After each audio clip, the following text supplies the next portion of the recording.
Right. සුබ දවසක් වේවා හැමෝටම. second year first semester corporate finance cost volume profit analysis. එතකොට CVP analysis chapter එකේ ප්‍රධාන වශයෙන් අපි අවධානය යොමු කරන ගණන් පාඩ එක ගැන මේ කුප්පියේදී අපි අවධානය යොමු කරනවා. එතකොට මේකෙදි මූලික වශයෙන්ම අහන්නේ ගණන් පාඩ එක තියරි වලින් අහන්නේ පේපර් එකට. එතකොට අපි බලමු මොකද break even point එක margin of safety කොහොමද break even point එක හොයන්නේ කතා කරමු. බලමු කොහොමද කියලා. right. මුලින්ම break even point එක. BEP හෙවත් break even point එක කියලා කියන්නේ it is a point of sales at which total revenue equal to total cost. total revenue එකයි total cost එකයි සමාන වෙන තැන. equal වෙන තැනට අපි කියනවා break even point එක කියලා. ඒ කියන්නේ මුළු ආදායමත් මුළු පිරිවැයත් සමාන වෙන තැන නැත්නම් point එකට කියන break even point එකට කියලා. ඒ break even point එකේදී profit එකකුත් loss එකකුත් නැහැ. it is a no profit or no loss point. A point එකේ profit එකකුත් loss එකකුත් නැහැ. එතකොට total cost එක හොයන්න පුළුවන් ක්‍රමයක් තමයි total cost එක සමාන වෙනවා variable cost එකට එකතු කරන fixed cost එක. total cost equal variable cost plus fixed cost. එතකොට මෙන්න මේ කියන chart එකේදී ඔයාලට පේනවා ඇති total revenue එක. මේ තියෙන total revenue එක, මේ තියෙන total cost එක. total revenue එකයි total cost එකයි ඡේදනය වෙන තැනට තමයි අපි කිව්වේ මොකද්ද? break even point එක. එහෙනම් මේ මොකද්ද? break even point.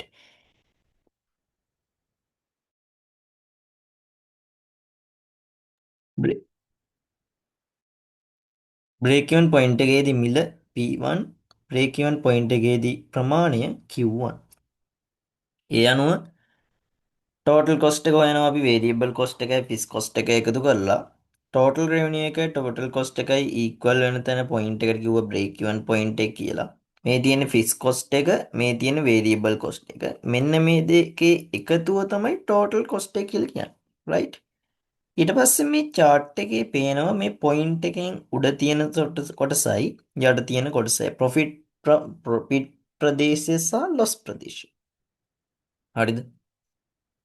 right. දැන් අපි බලමු කොහොමද මේ break even point එක හොයන්නේ කියලා. break even point එක හොයන්න පුළුවන් BEP සමානයි මේ unit ගාන.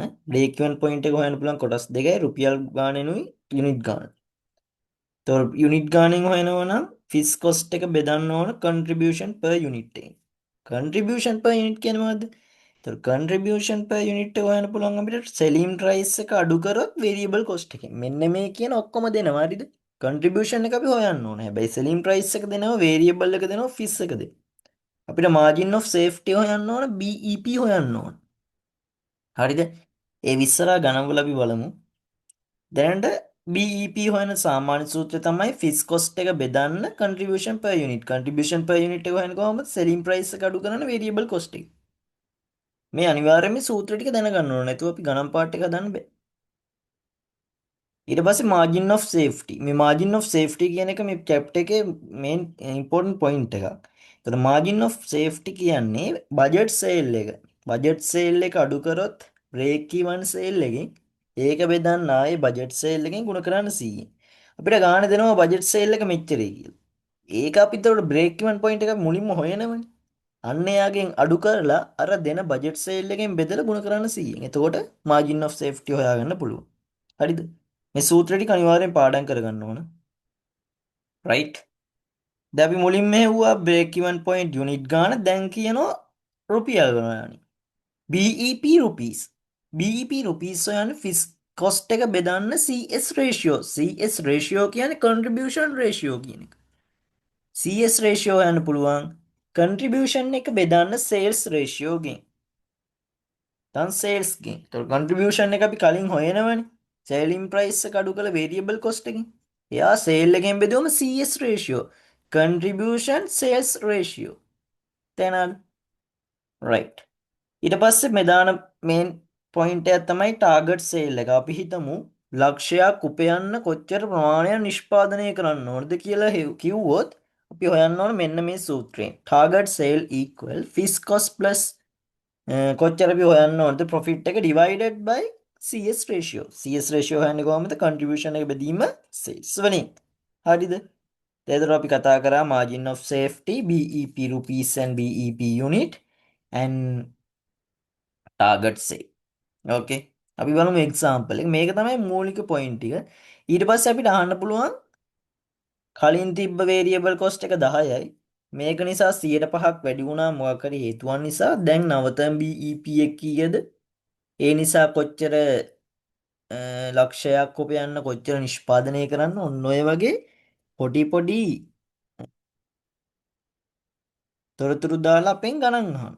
බලමු දැන් ගණන් පාර්ට් එක. Example, the yogurt producing company plant to produce and sell 115,000 18 grams cup of yogurt during the next year at an average price of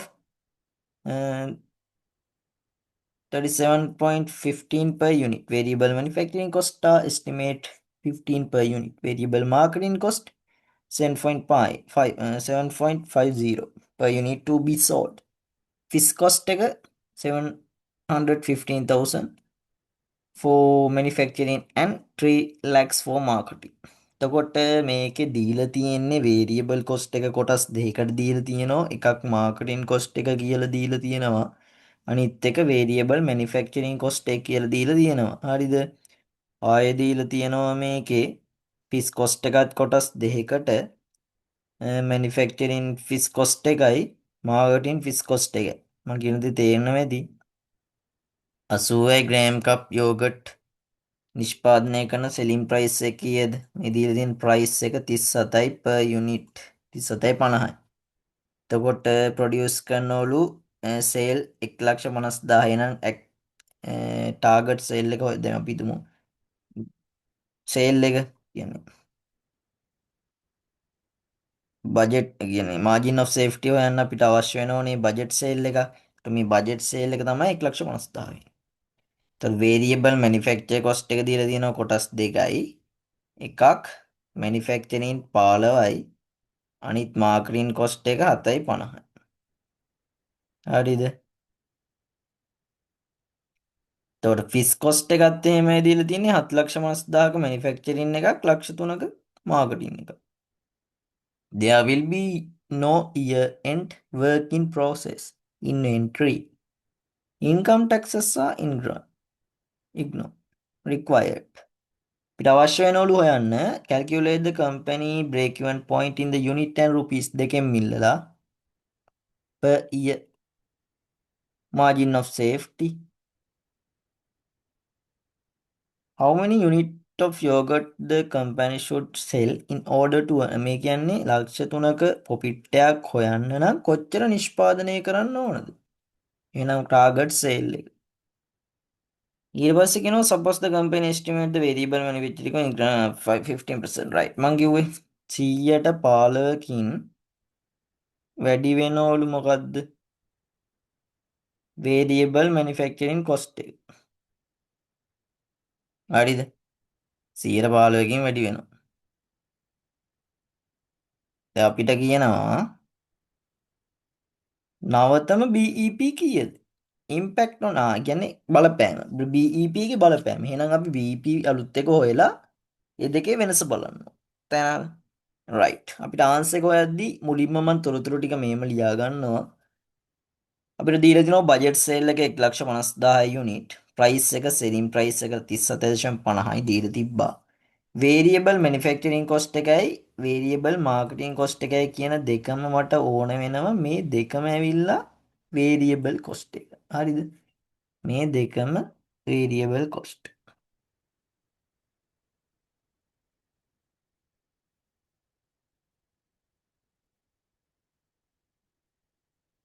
එතකොට මේ දෙකම මොකද්ද? මේ දෙකම ෆික්ස් කොස්ට් එක.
එතකොට වේරියබල් මැනුෆැක්චරින් කොස්ට් එකයි වේරියබල් මාර්කටිං කොස්ට් එකයි කියන දෙකේම එකතුව තමයි මේ වේරියබල් කොස්ට් එක වෙන්නේ.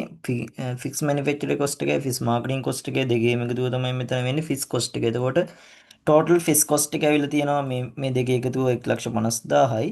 මේ දෙක එකතුව 22.50ක වේරියබල් කොස්ට් එකක් වෙනවා. ඒ අනුව මට පළවෙනියටම ඕන වෙනවා BEP යුනිට් ප්‍රමාණයයි BEP යුනිට් ප්‍රමාණය රුපීස් ප්‍රමාණය. ඒ අනුව මම හොයනවා මේ විදියට. මුලින්ම ටෝටල් වේරියබල් කොස්ට් එක හොයනවා 15.7.50යි කියන දෙන්න කවුද? මැනුෆැක්චරින් කොස්ට් එකයි වේරියබල් මාර්කටිං කොස්ට් එක. ඒ දෙන්න එකතුව 22.50යි. තේනාද? රයිට්. ඊට පස්සේ මට අවශ්‍ය වෙනවා මේකට ෆික්ස් කොස්ට් එක අදාළද BEP හොයන්න. ඔව් ෆික්ස් කොස්ට් එකත් බලනවා. ෆික්ස් කොස්ට් එක හොයාගත්තම මේ දෙන්නගේ එකතුව 1,50,000. ඊට පස්සේ පොයින්ට් එකක් තමයි දැන් මට ඕන මේ BEP හොයන්න නම් BEP සූත්‍රය මොකද්ද බලන්න ඉස්සෙල්ලා. fixed cost divided by contribution per unit. කොහොමද contribution per unit එක හොයන්නේ? contribution per unit එක හොයන්නේ contribution per unit එක හොයන්නේ අපි කොහොමද අපි හොයන්නේ? contribution per unit එක හෙව්වේ selling price එක minus variable cost එකෙන්. එහෙනම් contribution per unit equal price minus variable. අපිට selling price එක දීලා තිබ්බ 37.50යි. 37.50න් අඩු කරන්න මේ total variable cost එක 22.50. එහෙනම් contribution per unit එක ලැබෙනවා 15. තේරෙනවද? එහෙනම් contribution margin ratio හොයන්නේ කොහොමද? contribution per unit එක divided කරන්න අපිට sale price එක. sale price එක දීලා මේ 37.50. සමානයි 0.40. 0.40 කියන්නේ කීයද? 140. කියන්නේ 0.40 ගුණ කිරීම 100. හරිද?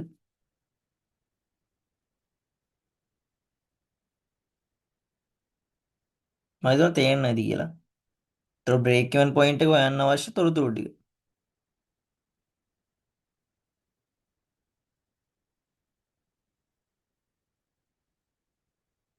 right?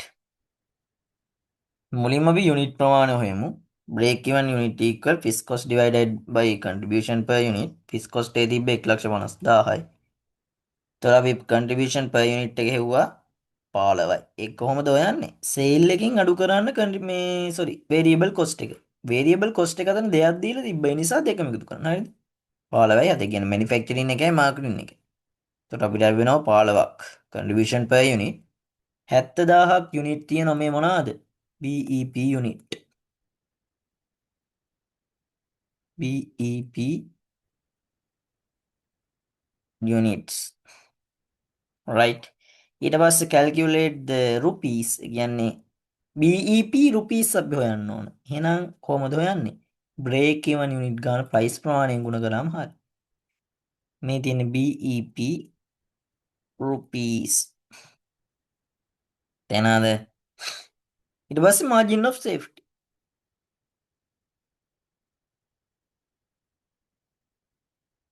මාජින් of සේෆ්ටි හොයන්නේ බජට් සේල් එක බ්‍රේක් ඉවන් සේල් එකෙන් අඩු කරලා බෙදන්න බජට් සේල් එකෙන් ගුණ කරන් 100න්. එතකොට අපිට බජට් සේල් එක දීලා තිබ්බ කීයද?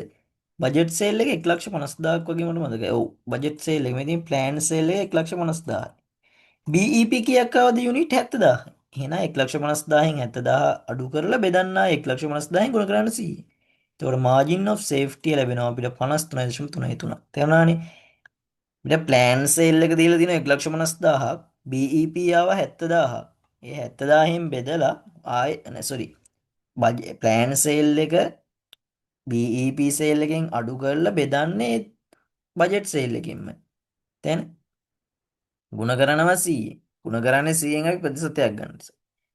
53.33ක් අපිට ලැබෙනවා මාජින් of සේෆ්ටි. ඊට පස්සේ කියනවා ටාගට් ප්‍රොෆිට් එකක් ලක්ෂ 3ක් හොයන්න නම් කොච්චර අපි නිෂ්පාදනය කරන්න ඕනද යුනිට්? ටාගට් සේල් එක හොයන්නේ ෆික්ස් කොස්ට් එකට එකතු කරන්න ටාගට් ප්‍රොෆිට් එක බෙදන්න කන්ට්‍රිබියුෂන් per යුනිට් එක.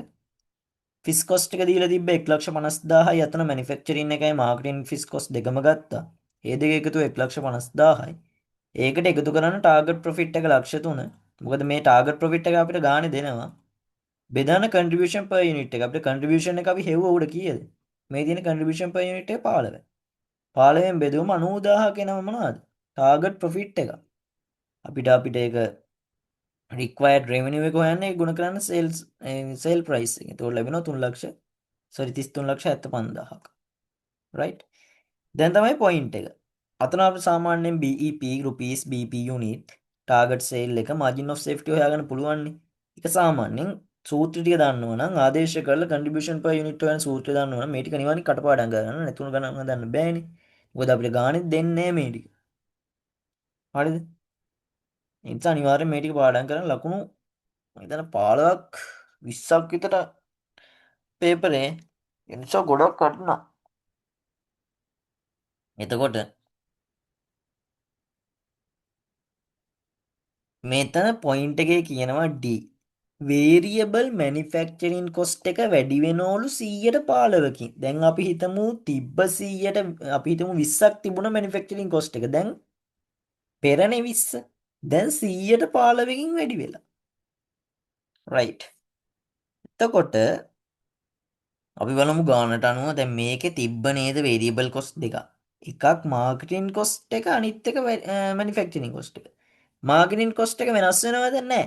මේක වෙනස් වෙන්නේ එකම එකනා මැනුෆැක්චරින් කොස්ට් එක විතරයි. මොකද මේ ගානේ කෙලින්ම දීලා තියෙනවා if variable manufacturing cost increase 15%. new variable manufacturing cost equal 15 කලින් බලන්න මැනුෆැක්චරින් කොස්ට් එක මැනුෆැක්චරින් වේරියබල් එක 15යිනේ.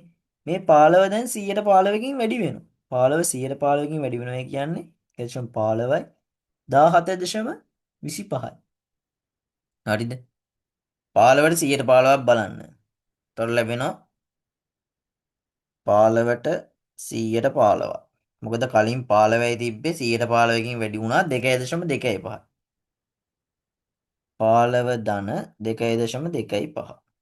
දැන් තමයි 17.25 වුනේ. මේ new variable manufacturing cost එක විතරයි.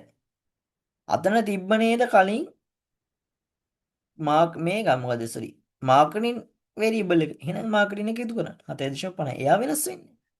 ඒ දෙක එකතුව තමයි new variable cost එක වෙන්නේ.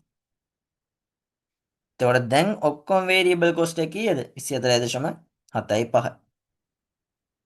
එහෙනම් දැන් අපිට හොයන්න පුළුවන් break even එක fixed cost එක බෙදන්න contribution per unit එකෙන්.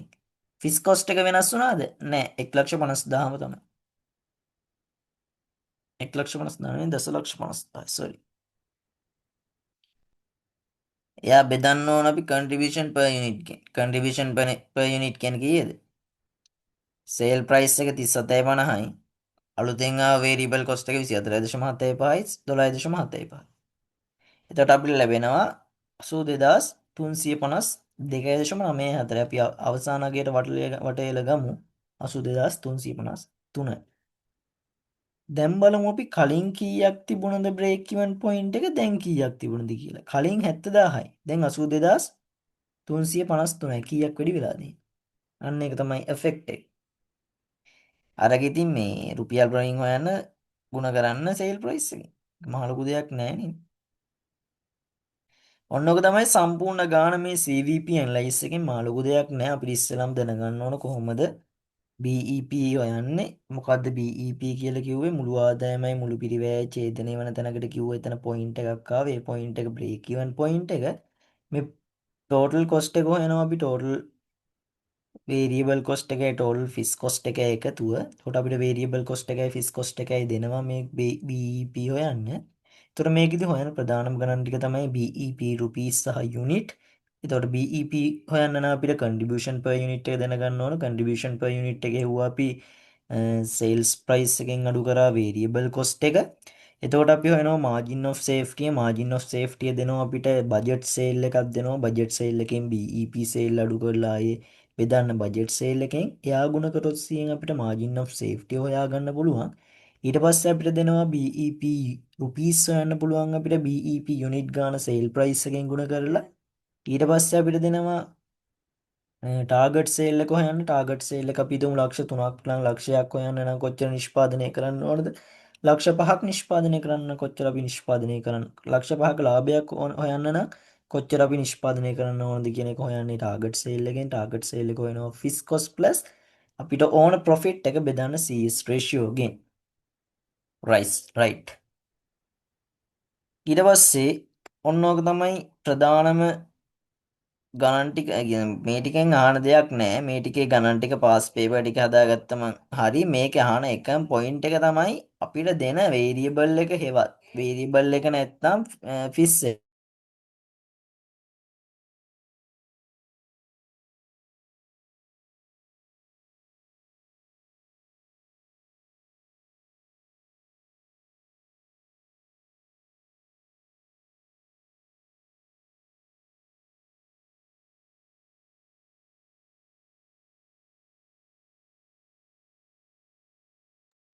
හරි.